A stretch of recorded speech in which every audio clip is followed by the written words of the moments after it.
The Everything Store by Brad Stone. How did Amazon become the most successful online retailer, and what makes it such a unique company?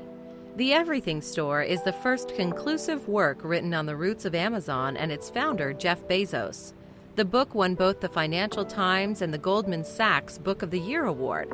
So get ready to learn all about Amazon's extraordinary success. Creating Amazon. The founding story of Amazon is often described as the typical garage to Silicon Valley story. The idea of Amazon was not born in a garage, however, but in the New York offices of D.E. Shaw & Co., Desco, a hedge fund company. At the time, after graduating from Princeton in 1986, Bezos had spent 7 years on Wall Street and impressed seemingly everyone he encountered with his keen intellect and boundless determination. Desco was also where he met his future partner, Mackenzie Tuttle, who started working for the company as an administrative assistant. When it became clear in 1994 that the internet would become increasingly important, Bezos was assigned to spearhead the company's efforts to utilize the internet for their business. Bezos and Shaw also discussed the idea of an everything store that would be an internet company that served as the intermediary between customers and manufacturers and sold nearly every type of product all over the world. Bezos started developing a business plan for his everything store to match the massive growth of the internet at the time, and also decided that it would be impractical to focus straight away on selling everything. Instead, he decided to first focus on one category: books. After all, there were 3 million books in print worldwide, far more than any single physical bookstore could stock. With that, the idea of Amazon was born. Driven by his unique vision, Bezos quit his lucrative job as a hedge fund manager and moved to Seattle. There, he went into partnership with Shel Kapon, an experienced programmer, and together they started to develop Amazon. At first, Bezos financed the venture through his own savings and those of his parents. Almost 20 years later, Amazon has grown into the most successful online retailer of all time, with a yearly turnover of several billion dollars. Bezos has long ceased to rely on savings. But how did Amazon manage to become so successful? Focus on the customer. From the start, Amazon has been driven by an almost obsessive customer focus. The leading principle is to start with the customer and work backwards from there. Bezos has always been committed to giving customers the best possible experience and to make online retail fast, efficient, and comfortable. This obsessive customer focus often led Bezos to make deals that would produce losses in the short term. For example, in 2004, when Harry Potter and the Goblet of Fire was released, Amazon offered same-day delivery of the book for the same price. This turned out to be a great marketing move in hindsight, although many Amazon executives were shocked by the idea at first. But Amazon was mentioned in around 700 news stories regarding their shipping of the new Harry Potter book. A focus on customers also led to the introduction of Amazon Marketplace, which allows other companies and individuals to sell used books and other products through Amazon. This also met with an outcry of protest from within the company. However, it turned out to be just what customers wanted. Another tool Amazon uses to optimize customer experience is that of collaborative filtering. These are algorithms that give customers suggestions on what other products they might want to buy.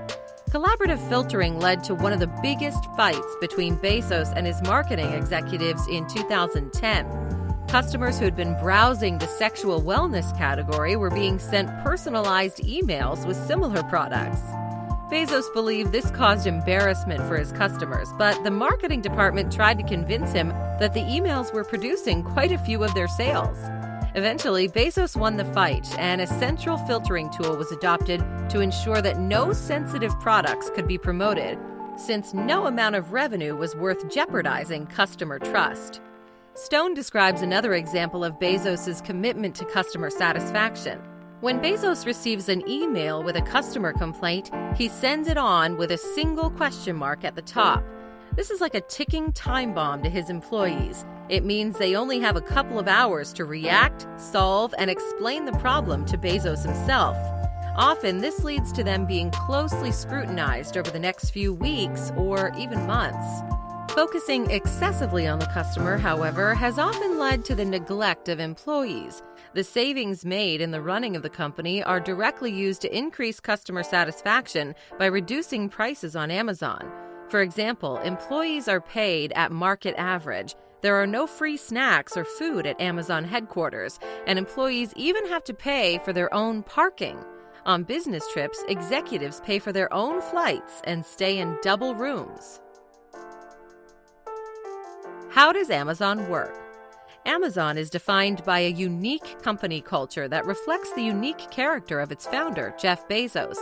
It has been described as a company with the flair of a startup, but the bureaucracy of a large corporate institution.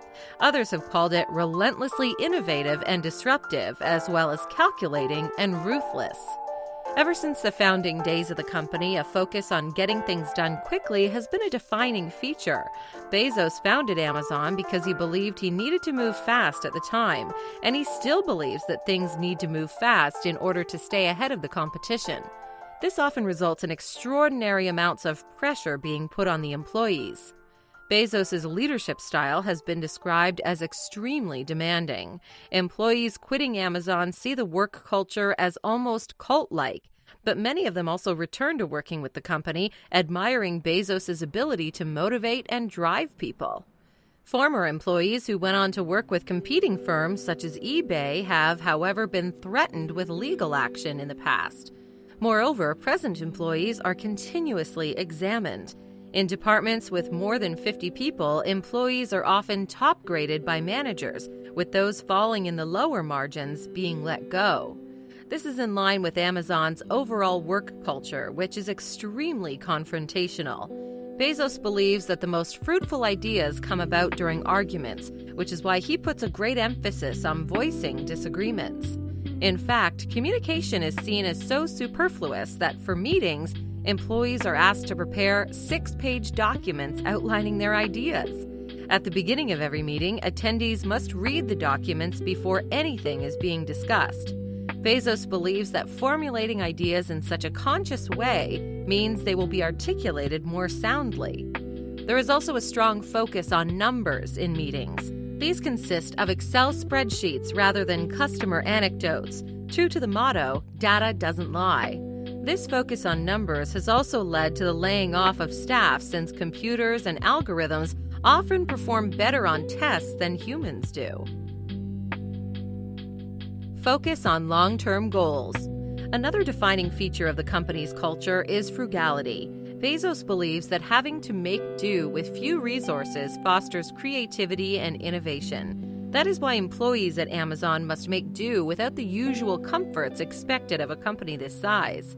Frugality can be seen in Amazon's fulfillment centers. For a long time, employees had to work without air conditioning, as it was deemed too expensive to operate during heat waves. This was eventually uncovered, and following a public outcry, Amazon agreed to install air conditioning for $32 million in its fulfillment centers. This frugality is in line with Bezos' focus on long-term development. His ultimate aim is to sell everything, anywhere. This single-minded focus on an ultimate goal has allowed Amazon to survive in the face of almost insurmountable hurdles. During the 2000 and 2001 dot-com bubble bursts, investors became skeptical about internet-based companies such as Amazon. Bezos, however, was never one to be swayed by rapidly changing public opinion, and instead always kept a clear head in the face of a crisis.